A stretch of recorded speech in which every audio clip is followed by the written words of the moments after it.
Hi friends, எல்லாருக்கும் வணக்கம். இந்த பதிவில் இந்த அடினியம் செடியை நம்ம ரீபாட் பண்ண போகிறோம். இந்த 2 பெரிய செடியும் ரீபாட் பண்ணி ப்ரூன் பண்ணி, இது கூட மற்ற அடினியம் செடியும் நம்ம ப்ரூன் பண்ணி அதுக்கு என்னென்ன ஃபீட் கொடுக்கலாம் அப்படின்னு டீட்டெயிலாக பார்க்கலாம் வாங்க. இந்த செடியை பிடுங்கிறதுக்கு சில மெத்தட் ட்ரை பண்ணோம். கொஞ்சம் வரவே இல்லை, சிரமமாக போச்சு. அப்புறம் தம்பி தான் இந்த ஐடியா கொடுத்தான். அதை சரித்து வச்சு 4 பக்கம் தட்டி தூக்குனா வந்துடும் அப்படின்னு. அந்த மெத்தட் தான் சக்ஸஸ் ஆச்சு. எவ்வளோ அழகாக வருதுன்னு பாருங்கள். அவ்வளோதான், சூப்பராக வந்துருச்சு. ஏன்னா அது ஏற்கனவே நிறைய மணல் கொக்கோபீட் கலந்து வச்சதுனால மண் கொஞ்சம் சாஃப்டாகவே இருந்தது, அதனால தான் வந்தது. ஒருவேளை இறுகி இருந்தது அப்படின்னா அவ்வளோ ஈஸியாக அது வந்திருக்காது. இனி இந்த மண் எல்லாமே நம்ம உதுத்து எடுக்கணும். எடுத்துட்டு கார்டெக்ஸ் எல்லாம் நம்ம க்ளீன் பண்ணி தான் எடுத்து நம்ம அதை ரீபாட் பண்ணணும். மண் எவ்வளோ ஃப்ரீயாக ஃப்ளெக்சிபிளாக இருக்குதுன்னு பாருங்கள். கார்டெக்ஸ் எவ்வளோ பெருசாக இருக்குது. இந்த தம்பியால் தூக்கவே முடியல. தம்பி உயரத்துக்கு இருக்குது பாருங்கள். கார்டெக்ஸ் நல்லா கழுவி எடுத்தாச்சு நீட்டாக. எவ்வளோ பெருசாக இருக்குது பாருங்கள். இதுக்கு அடுத்த ப்ராசஸ், அதில் இருக்கிற அந்த சல்லி வேர், மேலோட்டமாக இருக்கிற அந்த சல்லி வேரை மட்டும் நான் கட் பண்ணி எடுக்கிறேன். அதுக்கு ஒரு புது பிளேடு வச்சு தான் நான் கட் பண்ணுறேன். இது எதுக்காக அப்படின்னா, அதை கட் பண்ணி எடுக்கும்போது அந்த கார்டெக்ஸ் மேலே பார்க்குறதுக்கு வட்டமாக பெருசாக பார்க்குறதுக்கு அழகாக இருக்கும். அந்த ஷேப்புக்காகத்தான் நம்ம இதை செய்கிறோம். இது நம்ம கட் பண்ணும்போது கொஞ்சம் கவனமாக கட் பண்ணணும். ஏன்னா அந்த கார்டெக்ஸில் காயம் பட்டுருச்சு அப்படின்னா அது அழுகிறதுக்கான வாய்ப்பு இருக்குது. அதனால் கொஞ்சம் பொறுமையாக நிதானமாக கட் பண்ணணும். அடியில் இருக்கிற வேர்கள் கட் பண்ண தேவையில்லை. மேலோட்டமாக கொஞ்சம் மட்டும் நான் கட் பண்ணிக்கிறேன். கட் பண்ண பிறகு ஞாபகமாக இதை செய்யணும். ஃபங்கிசைட் தான் வைக்கிறேன், சாஃப். நம்ம கட் பண்ணி எடுத்த அந்த எல்லா இடத்துலையும். ஏன்னா அந்த ஓப்பன் ஸ்பேஸில் தண்ணி இறங்கும்போது அந்த வேர் அழுகிறதுக்கான வாய்ப்பு இருக்குது. அதனால் எந்த இடத்துலலாம் கட் பண்ணி எடுத்தோமோ அந்த இடத்துல ஞாபகமாக இந்த மாதிரி ஃபங்கிசைடு வைக்கும்போது செடி கொஞ்சம் சேஃபாக இருக்கும். நம்ம பயப்பட தேவையில்லை, அது எப்படியாவது பிழைச்சிக்கும்.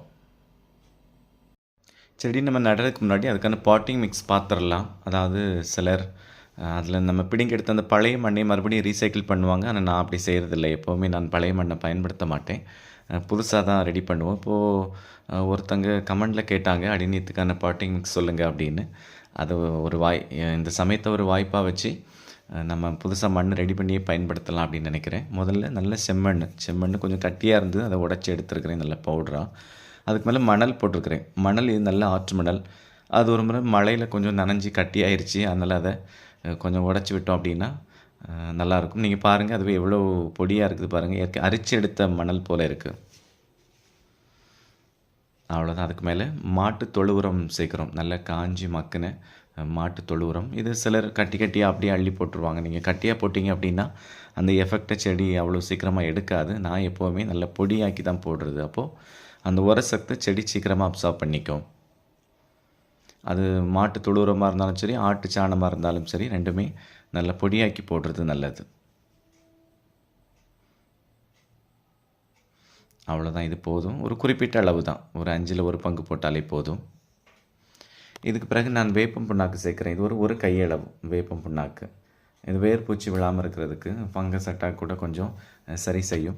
இந்த வேப்பம் புண்ணாக்கு எல்லா உரக்கடையிலையும் கிடைக்கும். நான் மொத்தமாக ஒரு 5 கிலோ 10 கிலோ அப்படி வாங்கி வச்சுக்குவேன்.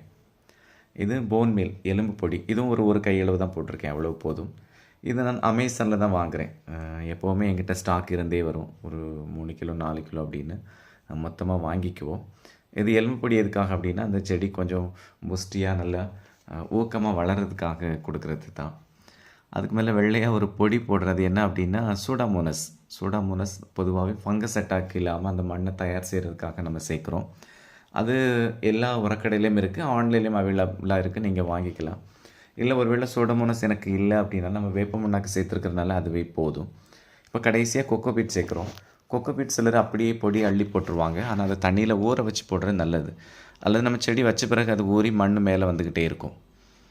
கொக்கோபீட் தான் இது கடைசி இன்க்ரீடியன்ட். இது இனி எல்லாத்தையும் மிக்ஸ் பண்ணிவிட்டு நான் உங்களுக்கு காட்டுறேன்னு பாருங்கள். மண் ரெடி ஆச்சு பாருங்கள், எப்படி இருக்குது, பார்க்குறதுக்கே அழகாக இருக்குது.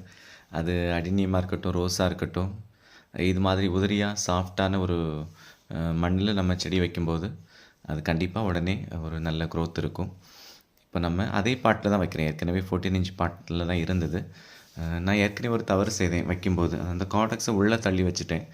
அதை இந்த முறை அப்படி செய்யக்கூடாது, கொஞ்சம் மேலே தள்ளி வைக்கலாம்னு நினச்சிருக்கிறேன். அதனால் எனக்கு அதே தொட்டியே போதும், 14 இன்ச் பாட்டே போதும். அதனால் அதை விட நான் பெருசு எடுக்கலை. இப்போது இதை வச்சு பார்த்தா இன்னும் கொஞ்சம் கூட மேலே தள்ளி வைக்கலாம் அப்படின்னு தோணுது. அதனால் நான் அதை மறுபடியுமே வெளியே எடுத்துட்டு இன்னும் கொஞ்சம் மண் போடுறேன். நம்ம எப்போவுமே என்ன செடி வச்சாலும் அந்த பாட்டிங் மிக்ஸு மேட்டர்ஸுங்க. அது வந்து நல்லா ஹெல்த்தியாக இருந்தால் தான் செடியோட வளர்ச்சி நல்லாயிருக்கும். சிலர் பழைய மண்ணை திருப்பி திருப்பி வைப்பாங்க. சிலர் உரமே போடாமல் வெறும் மண்ணை மட்டும் அள்ளி வச்சு வைப்பாங்க. அதனால தான் செடி அப்படியே ஒரு வளர்ச்சி இல்லாமல் இருக்கும். இப்போ இந்த உயரம் போதும்னு நினைக்கிறேன். என்னை சுற்றி நம்ம அப்படியே மண்ணை போட்டுக்க வேண்டியதுதான். நீங்கள் செடி வைக்கும்போது சரியாமல் நேராக இருக்கிற மாதிரி பார்த்துக்கோங்க. ஒருவேளை உங்களுக்கு வந்து உயரம் கொஞ்சம் அதிகமாக இருக்குது, சரிகிற கண்டிஷனில் இருக்குது அப்படின்னா சைடில் சுற்றி கொஞ்சம் கல்லோ செங்கலோ வச்சுக்கிட்டிங்க அப்படின்னா ஒரு 4 நாளையில் நல்லா ஸ்டடி ஆயிரும்.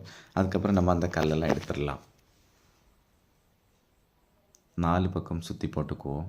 நான் கொஞ்சம் நல்லாவே மேலே தள்ளி தான் வச்சுருக்கிறேன். காடக்ஸ் எவ்வளோ பெருசாக இருக்குது பாருங்கள். இந்த அடிநியத்துக்கு அழகே அதோட காடக்ஸ் தான், அந்த அடிப்பாகம் தண்டு பாகம் தான்.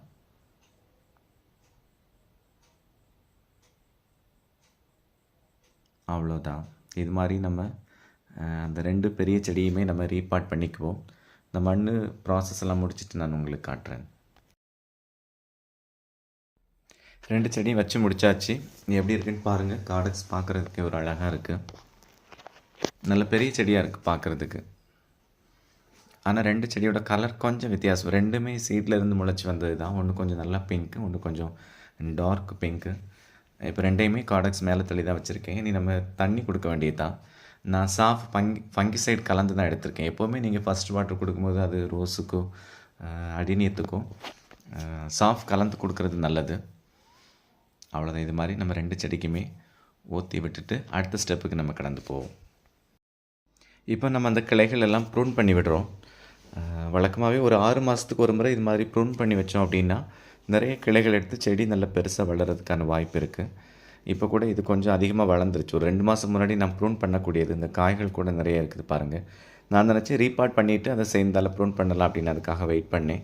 இப்போ ரீபாட் பண்ணியாச்சு. இப்போ நான் எல்லா கிளைகளையுமே கட் பண்ணுறேன். இந்த 2 செடியிலையுமே இது மாதிரி ஏற்கனவே கட் பண்ண இடத்துலேருந்து ஒரு 3 இன்ச்சு விட்டு கட் பண்ணுறேன். அவ்வளோதான். 2 செடியும் முழுசாக கட் பண்ணிவிட்டு பார்க்கலாம்.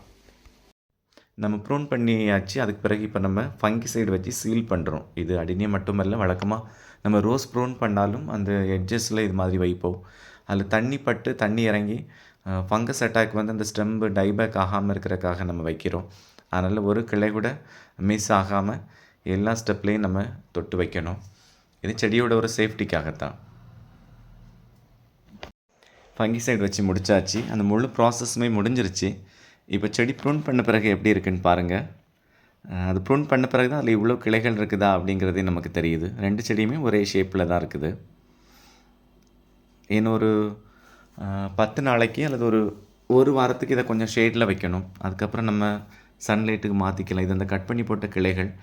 இதை கூட நம்ம கட் பண்ணி நட்டுக்கலாம். அந்த நட்டு வச்சுருக்கிறேன் நான். கொஞ்சம் முற்றி அந்த கிளைகள் மட்டும் எடுத்து நட்டு வச்சுருக்கிறேன். இது இப்போ ஷேடில் வச்சுருக்கேன். ஒரு 10 நாள் நிழலில் வச்சு அதுக்கப்புறம் நம்ம கொஞ்சம் கொஞ்சமாக சன்லைட்டுக்கு மாற்றும்போது, அதாவது துளிர் வந்தப்புறம் நம்ம இதை சன்லைட்டுக்கு மாற்றிக்கலாம். இந்த ப்ராசஸோடு சேர்த்து நம்ம மற்ற அடினியம் செடிகளுக்கும் உரம் வச்சிடலாம் அப்படின்னு நான் எடுத்துருக்கிறேன். இது வேப்பம் புண்ணாக்கு, அதுக்கப்புறம் மண்புழு உரம், மாட்டுத்தொழு உரம், போன் மீல், எலும்பு பொடி, இந்த 4 இன்க்ரீடியன்ட் தான் எடுத்திருக்கேன். எனக்கு செடி அடினியம் குறைவாக தான் இருக்குது.